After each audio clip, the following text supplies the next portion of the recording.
Hey everyone, welcome to Professor Long's Lectures in Anatomy and Physiology. I'm Professor Bob Long. We're in the coronavirus shutdown, so I'm teaching online. How I deliver the videos to my students is through my YouTube channel. So these videos are intended for students who are enrolled in my Human Anatomy and Physiology class for the way I teach, the way I test. If you're enrolled in someone else's class, either at our college, Del Mar College, or somewhere else in the world, and you're finding these videos helpful, then by all means, number one, let me know. I'm going to try to reshoot all these videos when I learn how to do the editing software and make them real slick and fancy. If you don't find them helpful, let me know so I don't waste my time. And know this, if you're not enrolled in my class, your instructor may cover this at a different breadth or depth or detail than I do. So, always refer back to your lecture notes, refer back to your instructor and how they teach it. Some instructors don't like that I don't go into the nth level of detail in every video, but I don't care. I want to set the foundation. If I gave you every detail of every one of these hormones, we could do 2 or 3 semesters on just the endocrine system. So just know that I'm setting the foundation. As we go through the rest of the systems in part 2A and P, we're going to come back to all the hormones that we've covered and plug them into those systems so that we keep repeating them. Through repetition, you learn something. This is how you learn songs that you don't even like. You just hear them on the radio and you can't help but know the words. So if you do these over and over and over and over, and I continue to repeat information, maybe it'll stick to your brain better. All right, so this is the last video in the endocrine series. This is the review of the endocrine system. Now, I think it was the second or third video I did in the endocrine system when we were doing the introduction and the overview of the endocrine system, is I went through 4 different endocrine pathways. How do we go from the stimulus to the target organ and the response? And there were 4 pathways. One were called simple endocrine reflexes. We just did a bunch of those in the last video. So we did all the hormones of simple endocrine reflexes. We also did complex endocrine reflexes. Simple endocrine reflexes do not involve the brain. And if you're following in my note set, we're on page 33. And it says simple or direct endocrine reflexes do not involve the brain. No hypothalamus, no pituitary. Instead, the endocrine organ is somewhere else in the body. It detects a stimulus, releases a hormone, hormone goes to the target, gives us the response. Very simple. The exception was aldosterone. The mineral corticoids was a little bit different, but nonetheless. Direct neural stimulation involves the brain, but only the sympathetic pathway. They do not involve the hypothalamus or the pituitary. The direct stimulation is the direct stimulation of the adrenal medulla. As I drew out earlier in the series, when we have short-term stress, we can use adrenaline, norepinephrine, and its cousin epinephrine as a neurotransmitter. And we have synapses in the eyeball to dilate pupils, in the mouth to shut off salivation and shut down the digestive tract. We have axons going everywhere. During prolonged stress, we can exhaust those neurons, and then we have to switch to the adrenal medulla. The middle of the adrenal gland, the adrenal medulla, stores and manufactures tons of adrenaline. So when we have prolonged stress, then we can directly synapse neurons on the adrenal medulla and cause it to release norepinephrine as a hormone. That goes everywhere in our body, in our bloodstream, and has a global sympathetic response. In the autonomic nervous system review, the very first video in the introductory module, you should watch that and you should know all the effects of sympathetic response, okay? Increased heart rate, increased blood pressure, increased mental activity, increased blood flow to the heart, lungs, skeletal muscle, blah, blah, blah. You need to know all of that. Neuroendocrine reflexes involve the hypothalamus and the posterior pituitary, and the parentheses can be for the neurohypophysis. The posterior pituitary is also called the neurohypophysis. And you can read all of this stuff here. And finally, complex endocrine reflexes involve the hypothalamus and the anterior pituitary, also called the adenohypophysis, although I didn't put the parentheses here. So you can read about those 4 pathways. We've already covered them. On page 34 of the note set, it asks you to review first it asks you, what is the hypothalamo-hypophyseal portal system? I wrote this out in one of the videos. Because the anterior pituitary and the hypothalamus are connected by blood vessels, let me draw this out. Here's our hypothalamus. Here's our infundibulum. If this is the anterior pituitary, we actually have a capillary bed, a series of blood vessels here, that will travel down and form another capillary bed in the anterior pituitary. And cells up here in the hypothalamus will dump hormones into that capillary bed they'll run through this blood vessel and pop out and bind to cells in the anterior pituitary. This series of blood vessels that connect the hypothalamus to the anterior pituitary happen to be called the hypothalamo, or hypothalamo, from the hypothalamus, hypophyseal portal system. A portal is a doorway or a connector, and this is the portal. So it's the hypothalamo-hypophyseal portal system. It's the specialized blood vessels that connect the hypothalamus to the anterior pituitary for complex endocrine reflexes. And I always like to jokingly tell my students, although not entirely jokingly, if someone asks you what you're studying, don't tell them, well, we're doing hormones. They're going to go, oh, really? Tell them, oh, we're doing the hypothalamo-hypophyseal portal system. We're studying the hormones that are affecting the hypothalamus and the adrenal hypophysis. You use all those big fancy words and they think you're smart. Wow, man, you're really smart. I got to get me into college. So anyway, sorry. So that's the hypothalamo-hypophyseal portal system. It also asks you to review the hormones on page 34 of the adrenal gland. So if I were to look at an enlarged adrenal gland, okay, so just so that you know, if I had a kidney sitting here, your kidneys are about the size of your fists, and they sit in your lower back right over here in that soft spot by your kidneys for the most part.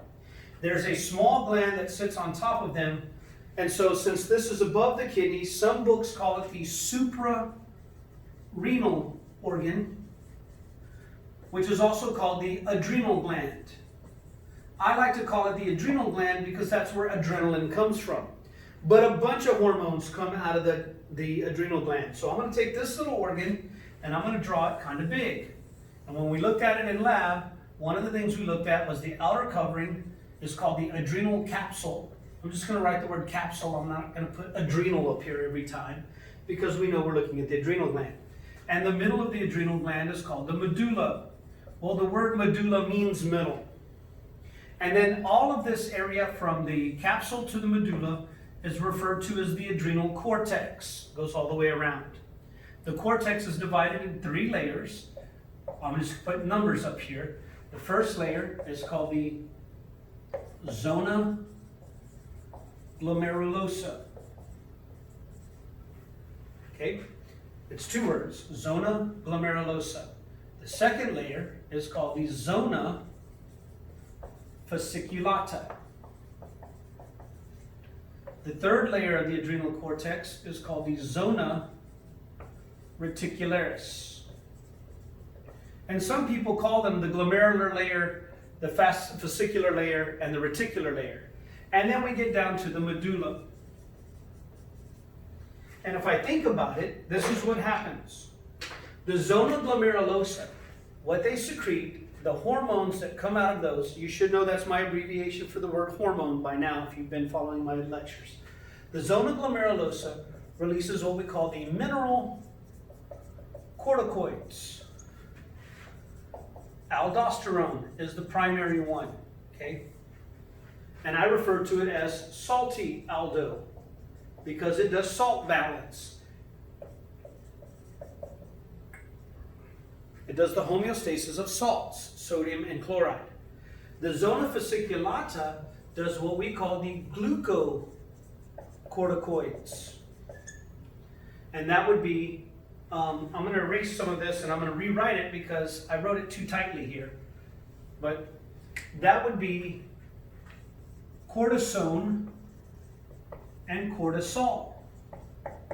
And we know that what they do is they do sugar metabolism. So these do salts, sodium and chloride.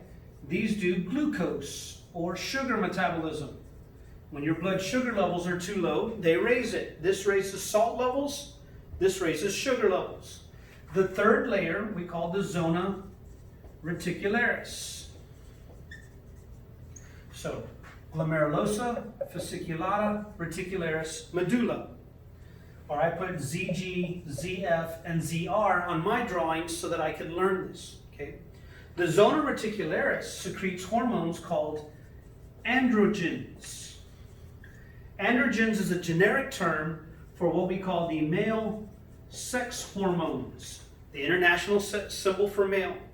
So testosterone, dihydrotestosterone, androsterone, and some other male sex hormones. The most commonly known one is testosterone, which, by the way, when females get hormone tests done, females also have testosterone. Now, in males, an overwhelming majority of testosterone comes from the testes. A little tiny bit comes from the zona reticularis. In females, since they have ovaries, no testosterone is produced by the ovaries. So any testosterone in the female body is produced by the zona reticularis. It does the male sex hormones. So now, if you think about it, this is salt, this is sugar, and these are the sex hormones. Once we get past that, the medulla does excitement,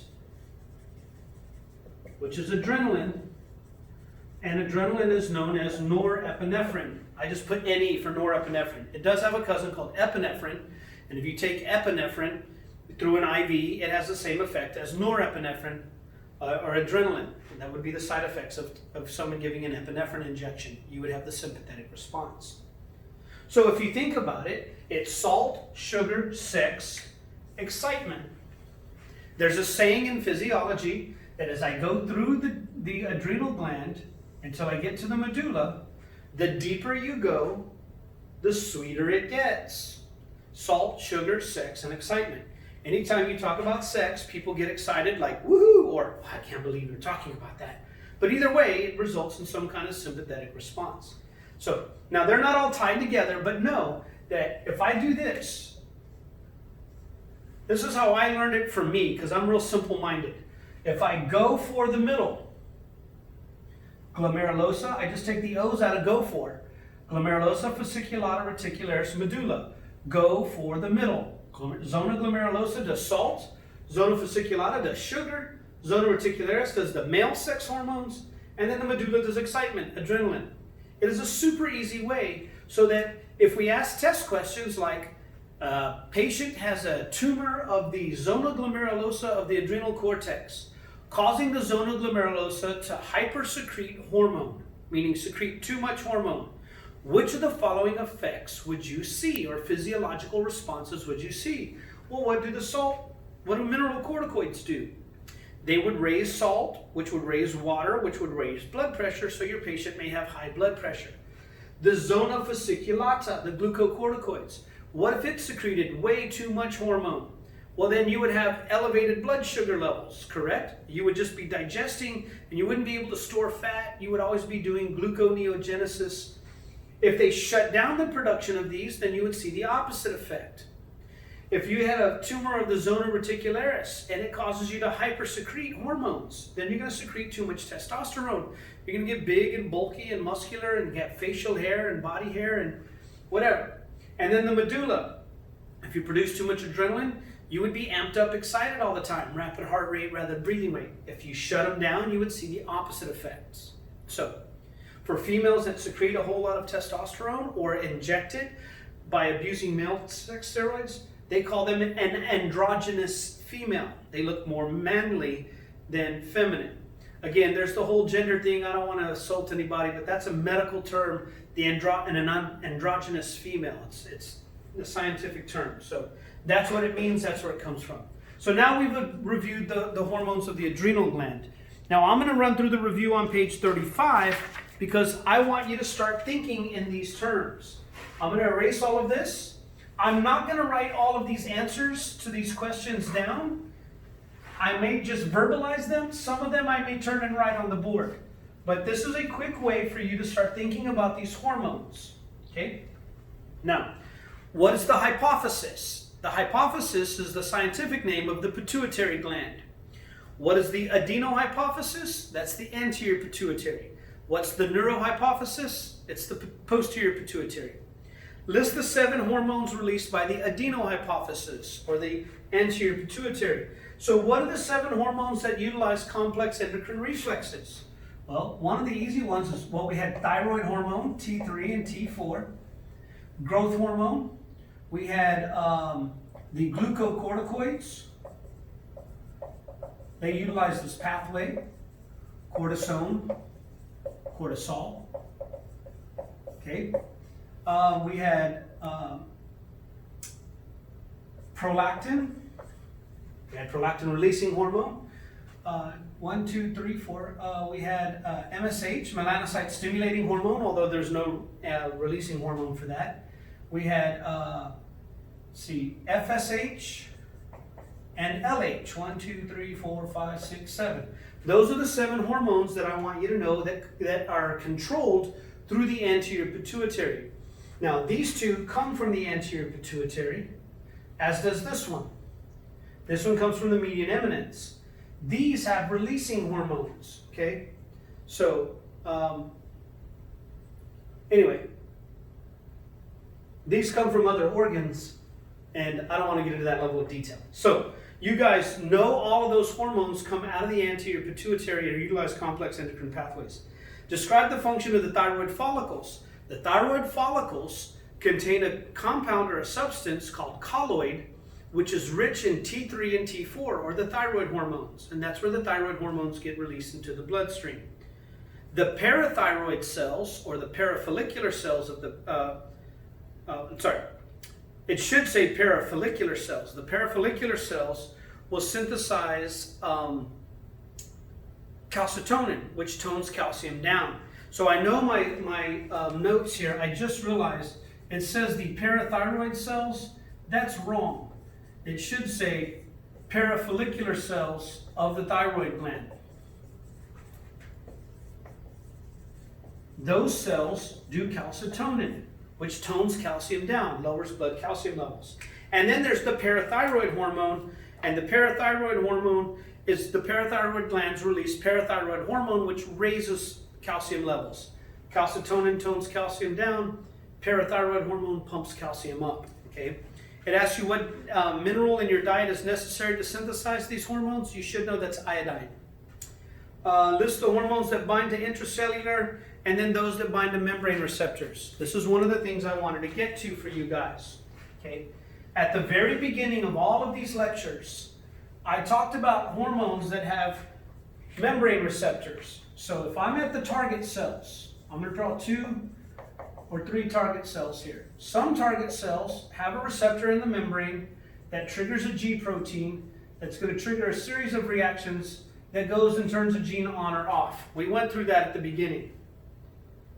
All hormones that utilize membrane receptors and the second messenger called the G protein are amino acid derivatives, or sometimes we call them peptide hormones. Okay? That means we take an amino acid and we convert it into this hormone, or they're short proteins. Since proteins and amino acids cannot pass directly through the cell membrane, they always bind to a membrane receptor, right? Now, some of our hormones have receptors in the cytoplasm, and the hormone can pass straight through the cell membrane and then bind to the receptor in the cytoplasm. We call those intracellular receptors. If the receptor is in the cytoplasm or in the nucleus of the cell, then those tend to be lipid and cholesterol derivatives. They are derived or synthesized from fat, lipids and cholesterol. All lipid and cholesterol derivatives are thought to be, or known to be, steroid hormones, oids. And one thing we know is they all end in oids or -one. The oids and the -ones. It's not the word one, it's -one. If the hormone name ends in oids or -ones, for example, here's a hormone. Does insulin end in oid or -one? And the answer is no. Insulin must be an amino acid or peptide derivative. I'm not going to go into which ones are in icosanoids and all of that stuff. We don't need to know that for this class. Calcitonin. Does it end in oid or -one? No. It's an amino acid or peptide derivative. It binds to a membrane receptor, always and forever. Okay. Aldosterone. Does it end in oid or -one? You betcha. that must mean it's a lipid or cholesterol derivative, and the receptor is inside the cytoplasm of the target cell. It can dissolve right through the cell membrane. Also, if you think about aldosterone, it belongs to a class called mineral corticoids. There's the oid. So oids and ons have intracellular or intranuclear receptors. They're almost all going to be intracellular. Testosterone, cortisone, and its cousin cortisol. Alcohols are lipid soluble. If you sit in a bathtub filled with vodka, you will get drunk. It'll take a lot longer to absorb it, but it could happen. So, progesterone,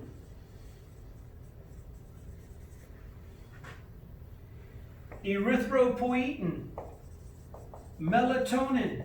I mean, look at the name. The name tells you if it's an amino acid or peptide derivative, if it binds to a membrane receptor and triggers a second messenger called the G protein. All of those do.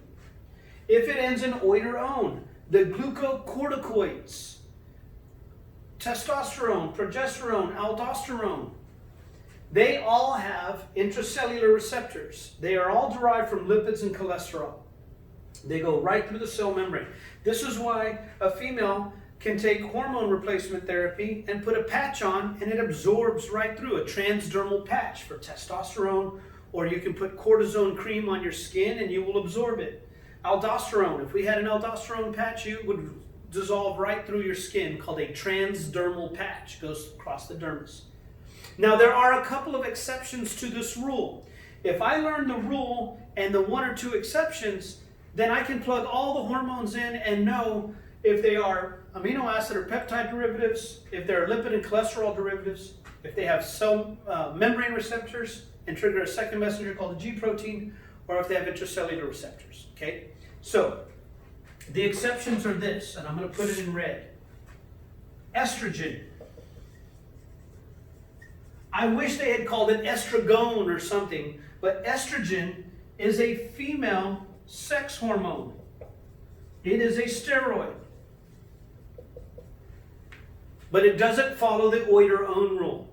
The other exception is if the on is in the word hormone. For example, growth hormone. It ends in on, growth hormone. But because the on part of the word is in the word hormone, it doesn't follow this rule. It is a membrane receptor. All of the releasing hormones, ACTH, adrenocorticotropic releasing hormone. It ends in on, because it's in the word hormone, doesn't count. So if the hormone name ends in oids or ends in on, it's a steroidal hormone derived from lipids and cholesterol, has an intracellular receptor. The only exceptions are estrogen, which is a sex hormone, but if the word ends in if the on is in the word hormone in the name, it doesn't count. Got it? One last thing, just a side note.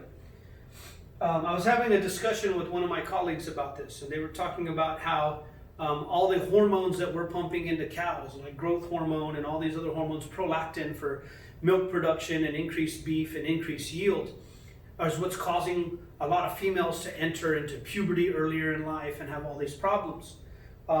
And that's not correct. These hormones have a half-life. They only live for so long, and most of them would never survive the digestive tract. They get completely digested before they enter our body, many of them. And in addition to that, growth hormone and prolactin do not survive the pasteurization process.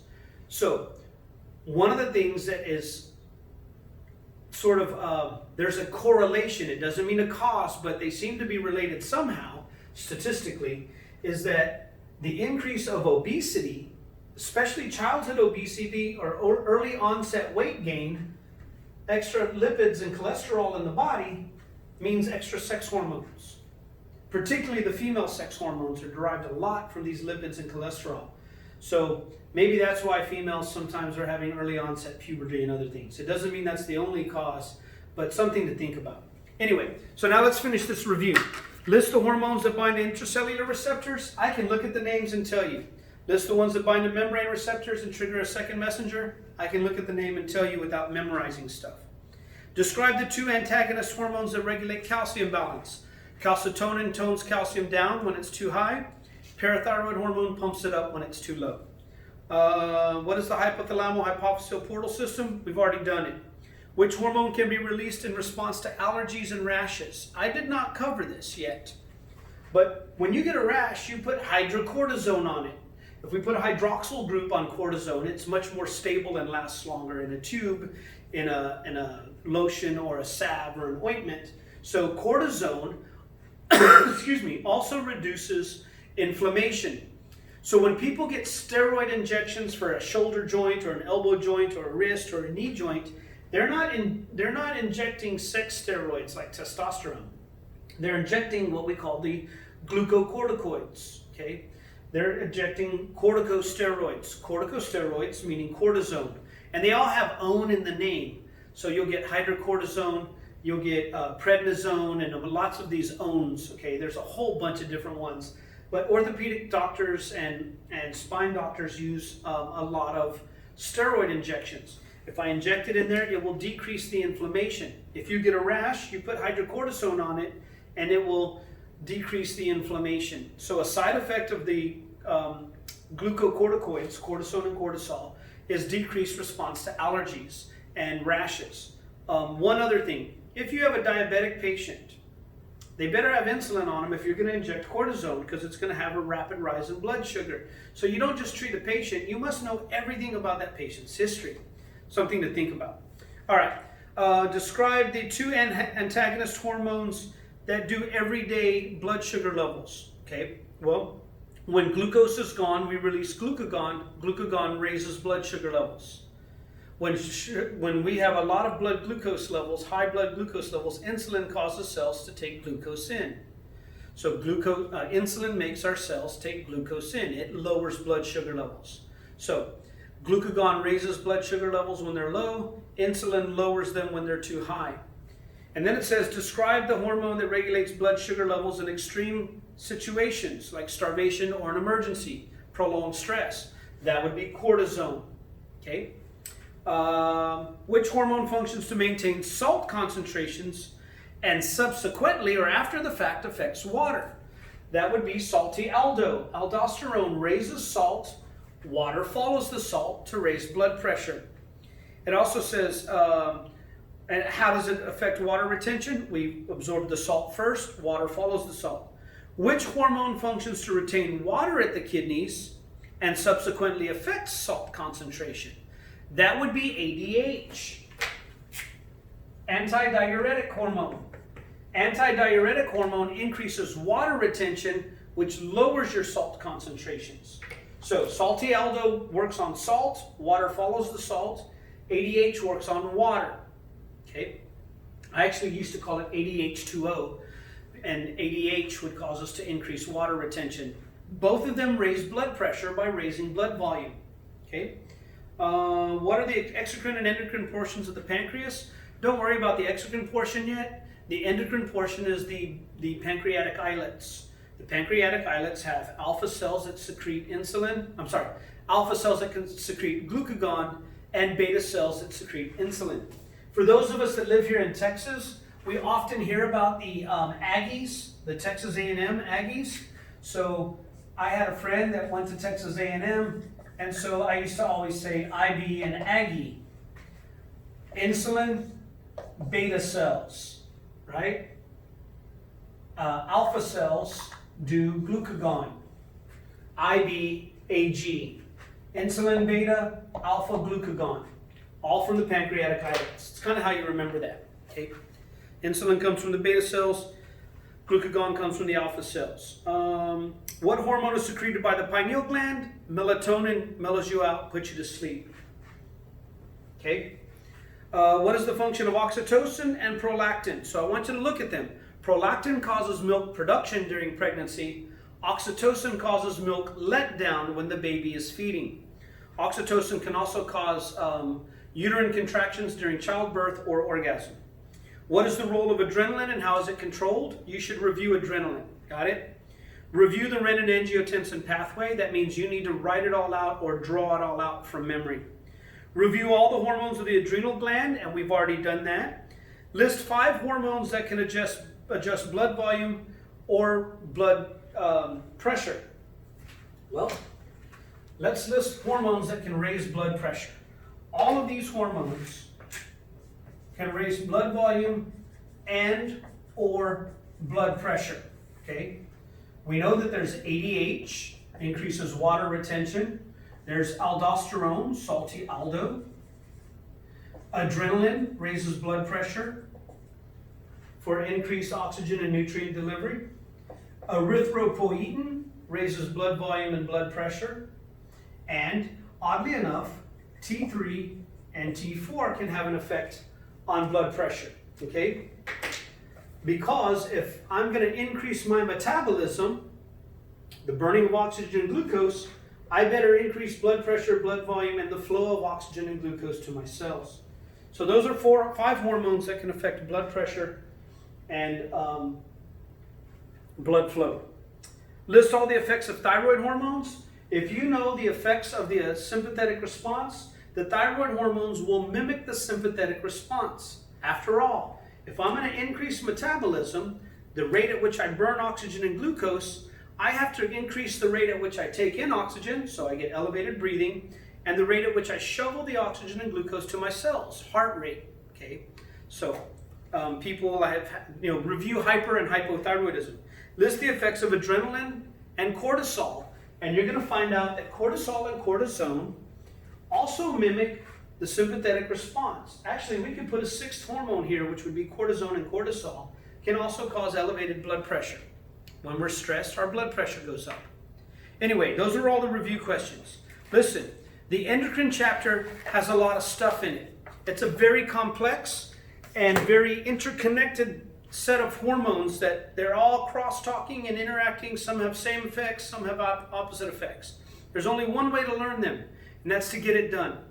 You can watch these videos till you're blue in the face, but that's like watching an exercise video to get healthy. Unless you're doing it along with me, and then you learn to do it on your own, you're not going to do well on this exam. And I have to tell you this before I close. The endocrine system is extremely important for your understanding of physiology. I can tell you for a fact, many of my students that have gone on to nursing, OTA, PTA, especially in respiratory therapy, and even kinesiology majors, but certainly when you do exercise physiology and kinesiology, you're going to do some of this stuff.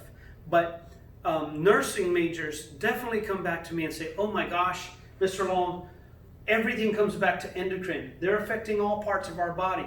When patients have high blood pressure, low blood pressure, elevated sodium in their urine, too low sodium, elevated calcium in the urine, too low, diabetes, heart rate, all of these things keep coming back over and over. So make sure you learn these hormones. Don't just try to memorize things to make an A. You learn this stuff so that you can teach it to a classmate. Learn one hormone at a time. Don't study anything else until you can master a hormone. If you get stressed by this, do a few of the easy ones, the ones that are very quick, and then start doing the more complex ones. Okay? Anyway, I hope you guys had some fun. I hope you enjoyed this as much as I did. I hope you had as much fun as I did. I hope that you learned something. I'll see you on the flip side, and I hope you guys ace your lecture test. I hope this was helpful. Have a good day.